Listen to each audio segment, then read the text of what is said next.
Safe podcasting, understanding disclaimers and disclosures.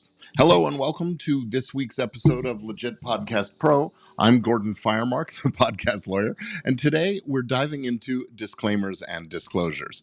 And please stick around until the end because I'll be telling you how you can grab a free guide to help you craft your own disclaimers and disclosures, regardless of what kind of podcast you have.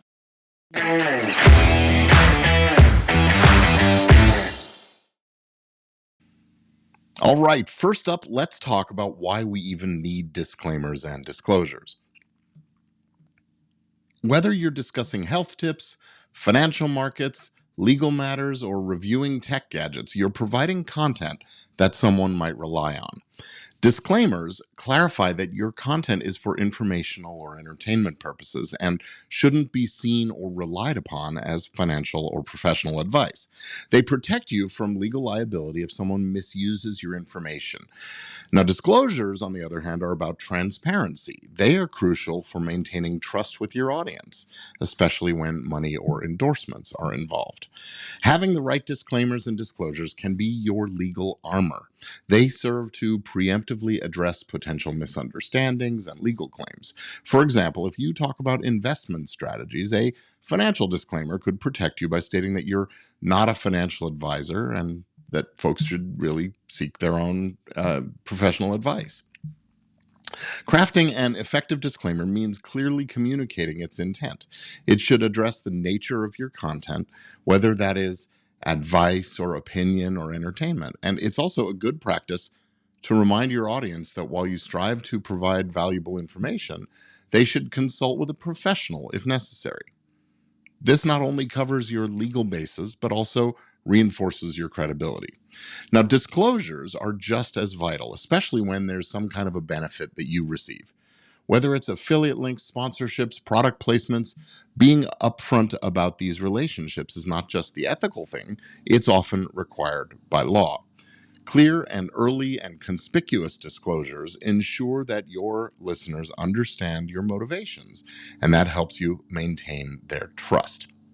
Now, beyond reviews and advice, there are other kinds of content that can really benefit from disclaimers.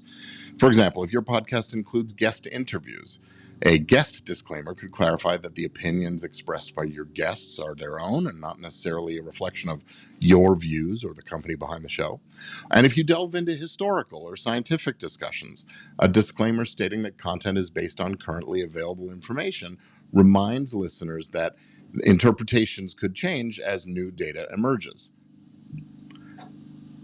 Another thing to think about is the "don't try this at home" type of disclaimer. But here's a case study that you might want to think about.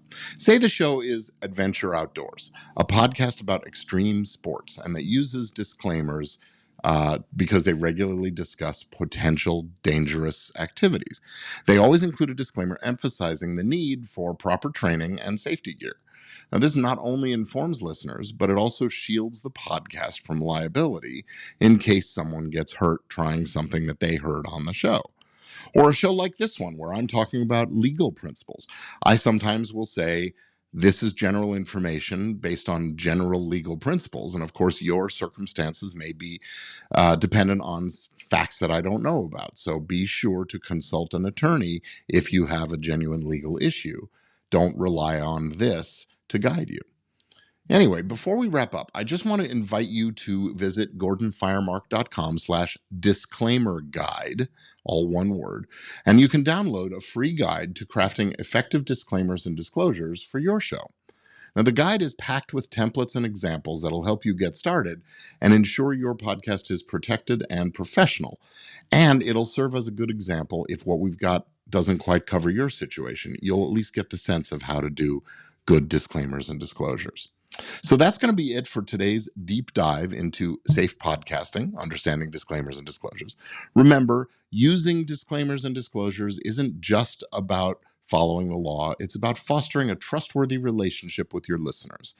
So thanks for joining me. I'm Gordon Firemark, the podcast lawyer. Tune in next week for more insights into the legal and business side of podcasting. And until then, keep on podcasting safely and responsibly. See you soon.